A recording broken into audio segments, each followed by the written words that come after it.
Hello, friends, poets. This is call from Sarajevo, from the city who survived 4 years long siege from 1992 to 1995. So we are still alive. And today is 30 years since war started in Sarajevo. So it's a special call for our friends, poets, and the writers in Ukraine, and we are on your side. Just I'll read one of my poem that say something about feeling after the war, hoping that war will be over as soon as possible and you will be free. Father and the Bees. Now I know that my father hasn't learned anything about war. He hasn't learned anything about bees either. At the beginning of World War II, he put on a uniform and went to fight against fascism, leaving his family home and his beehives. When the bees went wild and started attacking children, the locals suffocated them with smoke.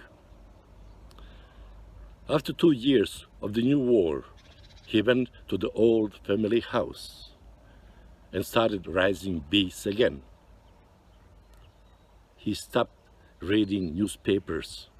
He swears at the authorities less and less, and disappears when someone starts talking about politics.